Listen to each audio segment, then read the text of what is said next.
Hello दोस्तों, नमस्कार। कैसे हैं आप सबका स्वागत है दोस्तों मेरे यूट्यूब चैनल में। दोस्तों, आज का जो टॉपिक है वो हमारा ये है कि फाइनेंशियल फ्रीडम हम कैसे अचीव कर सकते हैं। तो दोस्तों, मैं आपको कुछ माध्यम, कुछ मीडियम और कुछ तरीके आपको ऐसे बताऊंगा जिससे कि आप जो है फ्रीडम अचीव कर सकते हैं, जो फाइनेंशियल फ्रीडम की हम बात करने वाले हैं। तो दोस्तों, आपको फाइनेंशियल प्लानिंग करनी होगी इसके लिए। अब फाइनेंशियल प्लानिंग कैसे हो सकती है कि आप अपने जो गोल है उनको निर्धारित करें, और शॉर्ट टर्म गोल क्या होता है, लॉन्ग टर्म गोल क्या होता है, उनको आप लिखें। तब आप, ताकि आपको ये पता चल सके कि आपको शॉर्ट टर्म गोल कितने टाइम में अचीव करना है, लॉन्ग टर्म गोल आपका क्या है, आपको कितने टाइम में अचीव करना है, और इसके लिए जो स्ट्रेटेजी होगी वो क्या होगी। तो दोस्तों, पहला स्टेप तो हो गया कि आपको फाइनेंशियली प्लानिंग करनी है। फिर सेकंड स्टेप की हम बात कर लेते हैं बजट, कि आपको बजटिंग करनी होगी दोस्तों फाइनेंशियल फ्रीडम अचीव करने के लिए। अब बजटिंग क्या होती है? बजटिंग में दोस्तों आपको पूरा बजट बनाना होगा। जैसे देश को चलाने के लिए बजटिंग जरूरी है, वैसे ही आपको अपना घर चलाने के लिए, आपकी फाइनेंशियली फ्रीडम को अचीव करने के लिए बजटिंग जरूरी है। दोस्तों, बजटिंग में आता क्या क्या है? बजटिंग में आता है आपका एक्सपेंस और आपका इनकम। तो आप इनकम कितनी कर रहे हैं और आपका एक्सपेंस कितना है। दोस्तों, एक अच्छी फाइनेंशियल प्लानिंग की अगर बात करें, अगर आपको अच्छी फाइनेंशियल प्लानिंग करनी है तो आपको एक्सपेंस जो है वो आपको कम करना होगा और इनकम आपको बढ़ानी होगी। इनकम के लिए आप क्या कर सकते हैं? आप और एक्सटर्नल सोर्स को तलाश सकते हैं। जो आपकी करंट इनकम है वो तो है ही, उसके साथ साथ आप दो तीन और इनकम डाल सकते हैं। फिर बात कर लेते हैं फाइनेंशियल फ्रीडम अगर अचीव करनी है दोस्तों, तो जो सबसे ज़्यादा काम करने वाली चीज़ है वो है इन्वेस्टिंग। जी हाँ दोस्तों, आपको सिर्फ पैसा बचाना ही नहीं है, उसको इन्वेस्ट भी करना है। सही जगह पे इन्वेस्ट अगर आप करते हैं तो आपको जो है एक अच्छा खासा रिटर्न मिलता है लॉन्ग टाइम में। मान लो आपने कोई एसआईपी कर दी 20,000 रुपये की और अगले 20 सालों के लिए, तो वो जो आपका कॉर्पस होगा दोस्तों वो करोड़ों में चला जाएगा। और आप मान लो आपकी 50,000 सैलरी है और 20,000 रुपये आप सिर्फ इन्वेस्ट करते हैं और 30,000 में आप अपनी वांट्स और नीड को पूरा कर लेते हैं, तो एक अच्छी खासी ये फाइनेंशियल फ्रीडम आप अचीव कर सकते हैं। और कैसे अचीव कर सकते हैं वो भी आप इंजॉय करते हुए लाइफ को, क्योंकि आप अपनी वांट्स और अपनी नीड्स पर भी काम कर रहे हैं और प्लस इन्वेस्ट भी कर रहे हैं फ्यूचर के लिए। अब आपको डेप्ट मैनेजमेंट भी देखना होगा कि आप डेप्ट में ना फंसें, आप कोई उल्टा सीधा लोन, उल्टे सीधे रेट पर, मतलब बहुत ज़्यादा रेट ऑफ इंटरेस्ट पर कोई लोन ना ले लें।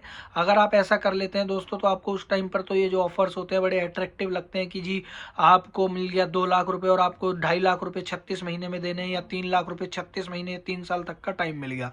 बट आप क्या होता है, एक बाउंड डाउन हो जाते हो, तो आपके माइंड में वो चलता है जिससे कि आपका जो है एक तरीके से कह सकते हो कि पीस ऑफ माइंड, पीस खत्म हो जाता है। आप हमेशा उस चीज़ की, और आपका माइंड रहेगा कि मुझे तो इतना पैसा देना है, तो आप अपने आप को एक सिक्योर फील नहीं करते हैं। आप फील फ्री जिसे कहा गया वो आप फील नहीं करते हैं, जिस वजह से आपको स्ट्रेस, एंजाइटी होने का भी वो रहता है। आपके हेल्थ इश्यूज होते हैं, फैमिली में झगड़ा, और ऑल द टाइम आप डिप्रेशन में रहते हैं, सोच में ही पड़े रहते हैं।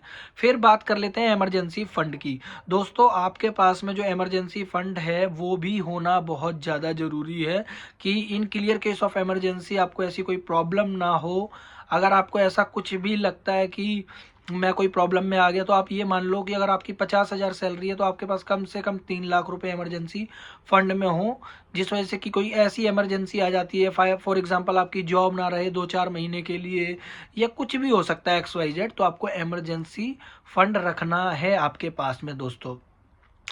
फाइनेंशियल एजुकेशन आपको धीरे धीरे बिल्ड करनी है अपने लिए, क्योंकि आप धीरे धीरे जब फाइनेंशियल एजुकेशन बिल्ड करेंगे तो आपको फाइनेंस की सही नॉलेज हो जाएगी, और एक सही फाइनेंस की नॉलेज के साथ आप वो काम कर सकते हैं जिसे कहा गया है कि एक तरीके से समझदारी से फैसला लेने वाला काम कह लो आप, कि आप वो आपको पता रहेगा कि किस चीज़ पर क्या टैक्स लग रहा है, तो आप उस टैक्स को कैसे बचा सकते हैं। आपको एक डिफरेंशिएट करना आ जाएगा, एसेट्स एंड लाइबिलिटी में जो डिफरेंशिएशन होता है वो आपको पता चल जाएगा due to financial education. Discipline और पेशेंस रखते हुए आपको ये काम करना है। अगर आप डिसिप्लिन और पेशेंस रखते हुए, क्योंकि जो भी आपको भी पता है कि अगर कंपाउंडिंग की हम बात कर ली जाए तो पेशेंस के साथ ही कंपाउंडिंग की पावर आपको देखने को मिलती है। अगर आप एसआईपी और म्यूचुअल फंड के जरिए आप पैसा जोड़ते हैं तो आपको पेशेंस रखने की ज़्यादा ज़रूरत होती है। कहते हैं वहाँ पर आपके पैसे से ज़्यादा जो है टाइम मैटर करता है, इसलिए आपको discipline and patience, that means कि डिसिप्लिन से आपको पैसा डालना है और उस पैसे को डालने के साथ साथ आपको पेशेंस भी रखना है दोस्तों।